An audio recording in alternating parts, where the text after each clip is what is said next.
الحمد لله نحمده ونستعينه ونستغفره ونؤمن به ونتوكل عليه ونعوذ بالله من شرور أنفسنا ومن سيئات أعمالنا من يهده الله فلا مضل له ومن يضلله فلا هادي له ونشهد أن لا إله إلا الله وحده لا شريك له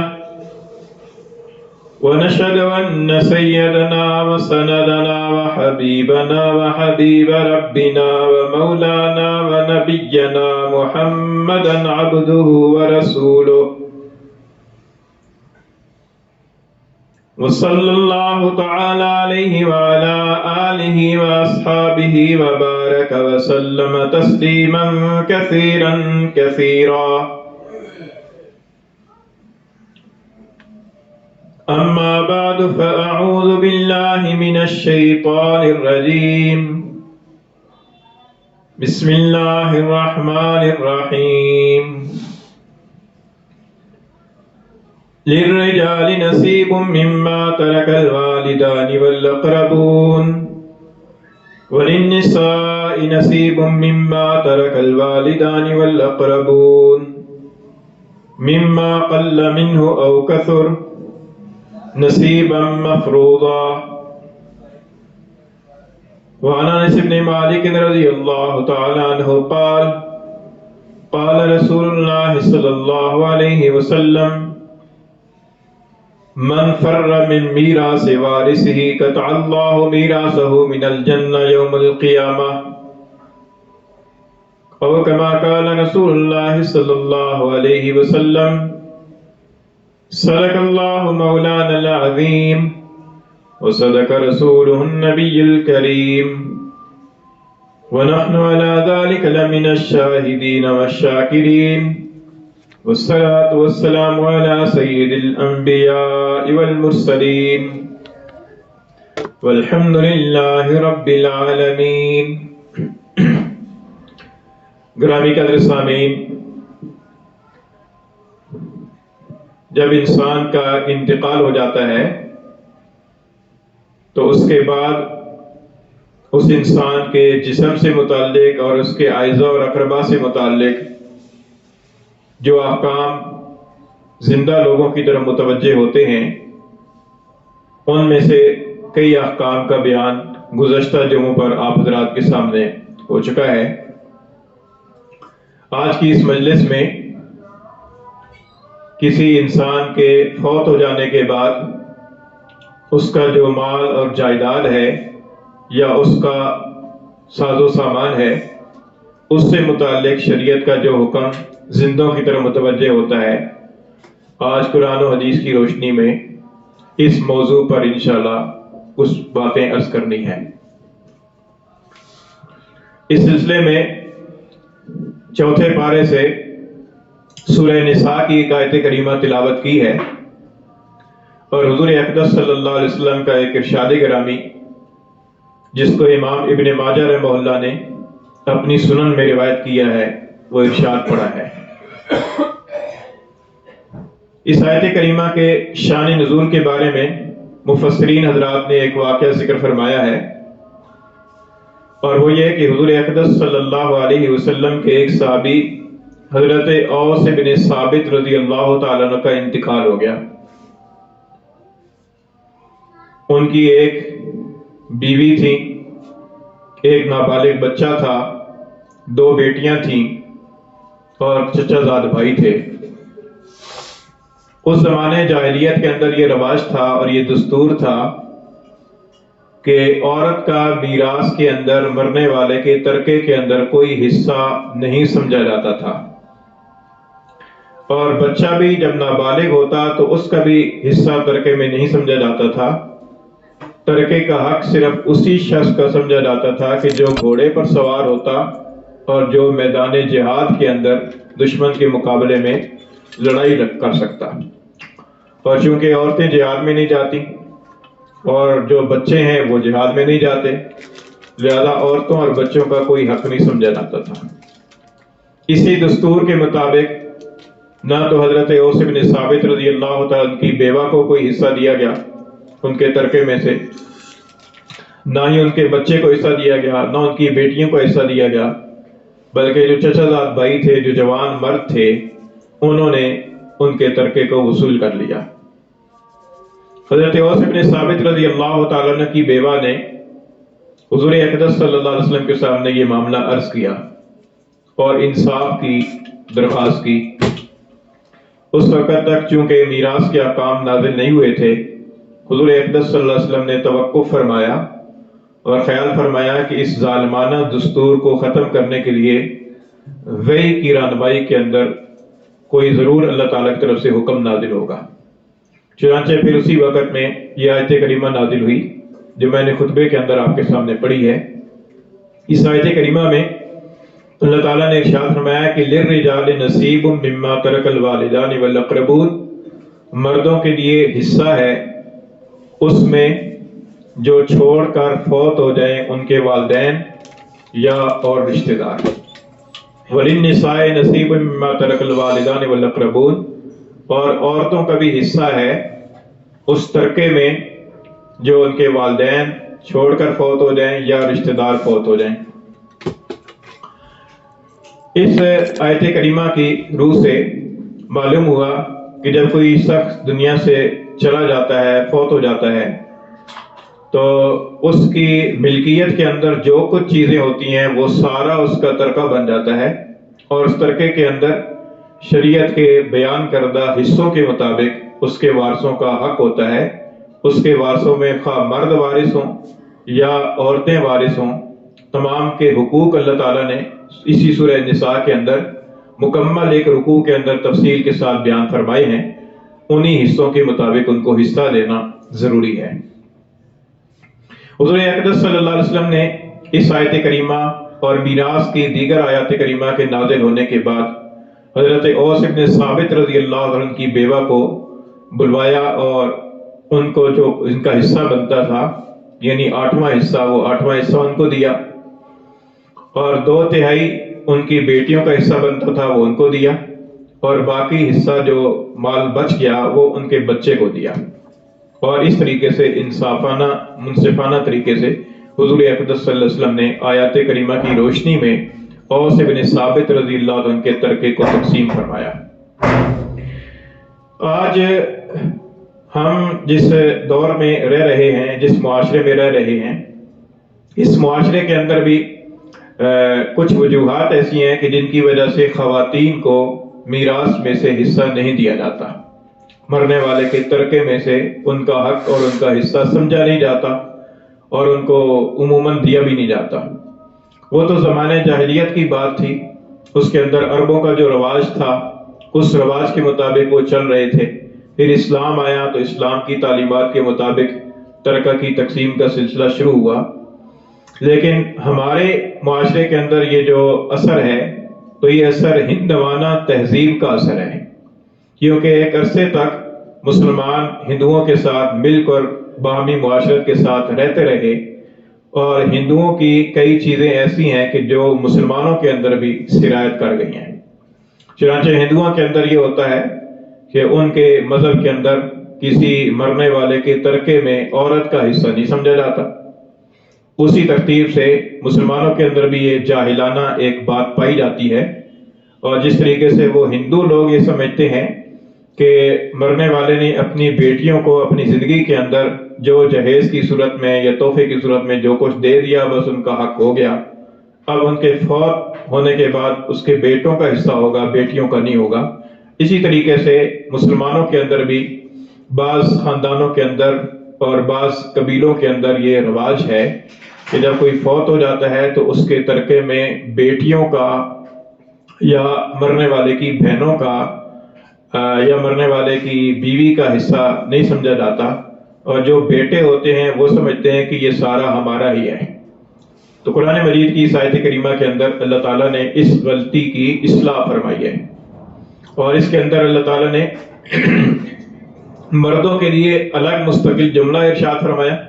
عورتوں کے لیے الگ مستقل جملہ ارشاد فرمایا، ورنہ یہ بھی ہو سکتا تھا کہ للرجال وللنساء نصیب مما ترک الوالدان والاقربون، اکٹھے ہی بیان فرما دیتے کہ مردوں اور عورتوں کے لیے حصہ ہوتا ہے، لیکن اللہ تعالیٰ نے یہ نہیں فرمایا، فرمایا کہ للرجال نصیب مما ترک الوالدان والاقربون وللنساء نصیب مما ترک الوالدان والاقربون، کہ مردوں کے لیے بھی حصہ ہے اس ترکے میں جو مرنے والے والدین، فوت ہونے والے والدین یا فوت ہونے والے رشتہ دار چھوڑ جائیں، اور عورتوں کے لیے بھی حصہ ہے۔ پھر ایک اور غلطی کی اصلاح فرمائی اللہ تعالیٰ نے، فرمایا کہ مما قل منہ او کثر، مرنے والے نے ترکہ تھوڑا چھوڑا ہے یا زیادہ چھوڑا ہے، بہر صورت مرنے والے کے جو وارث ہیں ان کو ان کا حصہ ملے گا۔ اس میں اس غلطی کی اصلاح ہوگی کہ جس کے اندر آج کل ہمارے کئی بظاہر دیندار لوگ بھی مبتلا ہو جاتے ہیں، اور وہ یہ سمجھتے ہیں کہ مرنے والے کا تو ترکہ ہی تھوڑا سا جی، اس کو تقسیم کرنے کی کیا ضرورت ہے، اس نے چند ہزار روپے چھوڑا ہے، معمولی سی جو ہے نا وہ چیزیں اور سامان چھوڑا ہے، اب اس کو کیا تقسیم کریں۔ لمبی چوڑی جائیداد ہو، مربے ہوں، کنالیں ہوں، اور گاڑیاں ہوں، اور پلازے ہوں، اور کاروبار ہو، تو اس میں تو ہر آدمی لالچ کرتا ہے، اور اس کے اندر تقسیم نہ ہو تو وارث پھڈے بھی ڈالتے ہیں اور عدالتوں تک پہنچ جاتے ہیں، لیکن جب تھوڑا سا ترکہ ہو تو نہ دینے والے اس کا خیال کرتے ہیں کہ اس کے اندر بھی کسی کا حصہ ہے اور دینا چاہیے، اور نہ مانگنے والے اس کو مانگتے ہیں، اور جب وہ نہیں مانگتے تو وہ جس کے پاس، جس کے قبضے میں ہوتا ہے، وہ سمجھتا ہے کہ بس خیر ہے، کوئی بات نہیں۔ حالانکہ ایسی بات نہیں ہے۔ علماء کرام نے لکھا ہے کہ فوت ہونے والے کی ملکیت کے اندر اگر ایک سوئی ہے تو اس سوئی کے اندر بھی اس کے وارثوں کا حصہ ہوگا، یعنی معمولی سی چیز بھی ہے تو اس معمولی سی چیز کے اندر بھی اس کے وارثوں کا حصہ ہوگا، اور اس کو شرعی اعتبار سے تقسیم کر کے، اور اس کی تقسیم کے مطابق جتنے اس کے وارثوں کے حصے بنتے ہیں ان حصہ داروں تک ان کا حصہ پہنچانا چاہیے۔ یہ ایسے ہی ہے کہ جیسے جب تک کوئی آدمی زندہ ہے تو وہ اپنی چیز کا مالک ہے، اس کی اجازت سے کوئی بھی آدمی اس کی چیز کو استعمال کر سکتا ہے، لیکن جب وہ فوت ہو گیا اب اسی چیز کا مالک ایک نہیں ہے بلکہ کئی افراد ہو گئے، اس کی بیوی بھی اس کے مالک ہو گئی، اس کے بیٹے بھی مالک ہو گئے، اس کی بیٹیاں بھی مالک ہو گئی، اگر والدین زندہ ہیں تو والدین بھی مالک ہو گئے۔ اب جب تک سب کی رضامندی دلی نہیں ہوگی تو اس چیز کو استعمال کرنا کسی کے لیے بھی حلال نہیں ہوگا۔ حدیث شریف میں آتا ہے، حضور اقدس صلی اللہ علیہ وسلم نے فرمایا کہ الا لا تظلموا، خبردار ظلم نہ کرو، الا لا یحل مال امرئ الا بطیب نفس منہ، خبردار کسی کا مال حلال نہیں ہے جب تک کہ اس کی دلی رضامندی شامل نہ ہو، جب تک دلی خوشی شامل نہ ہو اس وقت تک کسی آدمی کا مال دوسرے کے لیے حلال نہیں ہوتا۔ اب جب اس کے اندر مالک ایک سے زیادہ ہو گئے تو جب تک سارے مالکوں کی دلی خوشی نہیں ہوگی اس وقت تک اس کا استعمال کرنا درست نہیں ہوگا۔ واقعات جو بزرگان دین کے ہمارے مطالعے کے اندر آئے ہیں ان سے بھی اس بات کا اندازہ ہوتا ہے۔ امام اعظم امام ابو حنیفہ رحمۃ اللہ علیہ جن کی تقلید ہم کرتے ہیں، ان کا واقعہ ہے کہ وہ ایک کسی صاحب کی عیادت کے لیے ان کے پاس تشریف لے گئے، اور احباب بھی بیٹھے ہوئے تھے، اور رات کا وقت تھا، چراغ جل رہا تھا۔ تھوڑی دیر میں ان صاحب کے اوپر نزع کی کیفیت طاری ہوئی اور ان کا ادھر ہی انتقال ہو گیا۔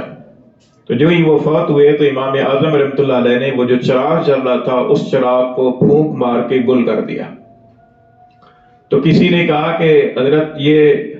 روشنی ہو رہی تھی، یہ آپ نے کیا کیا، اندھیرا ہو گیا؟ تو فرمایا کہ جب تک یہ آدمی زندہ تھا یہ چراغ اس کی ملکیت تھا اور اس کی رضامندی تھی، اس کی رضامندی سے فائدہ اٹھانا، روشنی حاصل کرنا ہمارے لیے حلال تھا۔ جب یہ فوت ہو گیا تو یہ چراغ اس کی ملکیت نہیں رہا بلکہ اس کے وارثوں کی ملکیت ہو گیا، اور وارث یہاں موجود نہیں ہے، نہ ہمیں ان کی دلی رضامندی کا حال پتہ ہے کہ وہ راضی ہیں یا نہیں ہیں، تو کسی دوسرے کی مملوکہ چیز کو اس کی رضامندی کے بغیر اس سے نفع اٹھانا یہ حلال نہیں ہے۔ تو میں نے اس لیے گل کر دیا تاکہ اس کا جو نفع ہے، جو اس کا روشنی کی صورت کے اندر فائدہ ہے، وہ فائدہ اس کے مالکوں کی رضامندی کے بغیر ہم حاصل نہ کریں۔ یہ تقویٰ تھا، احتیاط تھی، تورع تھا، لیکن ہمارے لیے سبق ہے، کیونکہ ہم تو مرنے والے کے ترکے کے اندر جو چیز ہمارے قبضے میں ہے، ہم اس کو بغیر اس کی ضرورت سمجھے کہ دوسرے وارثوں سے پوچھا جائے کہ ان کی رضامندی ہے یا نہیں ہے، یا دوسرے وارث ہیں کون کون، اس کی تحقیق کیے بغیر ہمارا حال یہ ہے کہ ہمارے پاس مرحوم کی جو چیز بھی ہتھے چڑھ جاتی ہے ہم سمجھتے ہیں کہ بس حلال ہی ہے۔ تو ایسا نہیں ہے، بلکہ انسان جب تک زندہ ہے اس وقت تک تو وہ چیزوں کا مالک ہے۔ جب وہ فوت ہو گیا تو فوت ہو جانے کے بعد پھر اس کے تن کی پر جو کپڑے ہیں ان کپڑوں کا بھی وہ مالک نہیں رہا، اس کے جسم کی پر جو کپڑے ہیں وہ کپڑے بھی اس کے وارثوں کی ملکیت ہو گئے۔ جس چارپائی پر اس کا انتقال ہوا ہے وہ چارپائی بھی اگر اس کی ملکیت تھی تو اب اس کی ملکیت نہیں رہی، وہ چارپائی بھی اس کے وارثوں کی ملکیت ہو گئی۔ جس بستر پر لیٹا ہوا تھا وہ بستر اگر اس کی ملکیت تھا تو اب ملکیت نہیں رہا، اب وہ وارثوں کی ملکیت ہو گیا۔ تو اس لیے اس بات کا اہتمام کرنا کہ کسی انسان کے فوت ہو جانے کے بعد اس کے ترکے کو شرعی اصولوں کے مطابق تقسیم کرنا، اس کی قرآن مجید کے اندر اور احادیث کے اندر بہت تاکید فرمائی گئی ہے۔ آیت کریمہ تو میں نے آپ کے سامنے تلاوت کی ہے۔ اللہ تعالیٰ کو اس بات کا اتنا اہتمام ہے کہ اللہ تعالیٰ نے تفصیل کے ساتھ میراث کے احکام کو تفصیل کے ساتھ بیان فرمایا اور ہر وارث کا حصہ خود بیان فرمایا۔ اس وارث کا یہ حصہ ہے، بیوی کا یہ حصہ ہے، شوہر کا یہ حصہ ہے، والد کا یہ ہے، والدہ کا یہ ہے، بیٹی کا یہ ہے، 2 بیٹیاں ہوں تو یہ ہے، 2 سے زیادہ بیٹیاں ہوں تو یہ ہے، بہنوں کا یہ ہے۔ یہ اللہ تعالیٰ نے پوری تفصیل کے ساتھ وارثوں کے حصے بیان فرمائے ہیں، اور یہ اس لیے بیان فرمایا ہے کہ اس کی اہمیت ہے۔ ہمارے ذہن میں تو اس کی اہمیت نہیں ہے، ہمارے ذہنوں کے اندر تو رسم و رواج کی اہمیت ہے۔ جب فوت ہو جاتا ہے تو کوئی تو ہمیں تو کلوں کی اور تیجے اور 40ویں کی فکر پڑ جاتی ہے،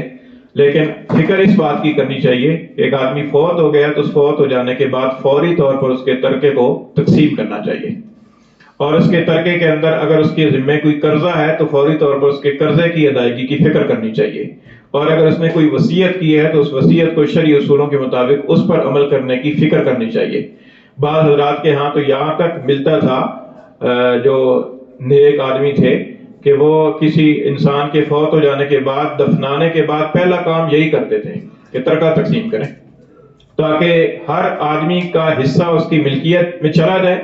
اس کے قبضے میں چلا جائے، پھر جس نے استعمال کرنا ہے، جس کو وہ اجازت دے گا، جس کی رضامندی ہوگی، اس کے مطابق اس کو استعمال کیا جائے، ورنہ تو جو ہے نا اس کا پتہ ہی نہیں چلے گا کہ کس کا حصہ کتنا ہے اور کس کی رضامندی ہے یا نہیں ہے۔ ہمارے ہاں ایک یہ بھی مسئلہ ہے، المیہ ہے، کہ ہم جو ہے نا وہ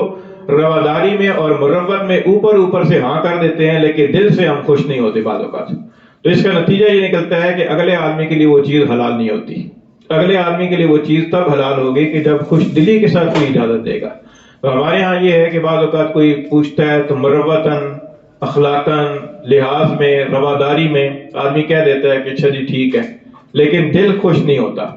دل کے اندر آدمی یہ نہیں چاہ رہا ہوتا کہ یہ میری چیز اس کے استعمال میں آئے۔ تو اس بات کا بھی لحاظ رکھنا ضروری ہے۔ تو یہ تو آیت کریمہ کے اندر اللہ تعالیٰ نے فرمائے مما قل منہ او کثر، تھوڑا ہو یا زیادہ۔ بعض اوقات یہ ہوتا ہے کہ کوئی خاتون فوت ہو جاتی ہے، اب مرد کی ملکیت کے اندر تو بعض اوقات زیادہ چیزیں ہوتی ہیں، لیکن خاتون ہے، خاتون کی گھریلو خاتون ہے، اس کی ملکیت کے اندر بعض اوقات معمولی سی چیز ہوتی ہے، مثلاً ایک آدھ انگوٹھی ہے، کچھ کپڑے ہیں، کچھ جوتے ہیں، کچھ جو برتن ہیں۔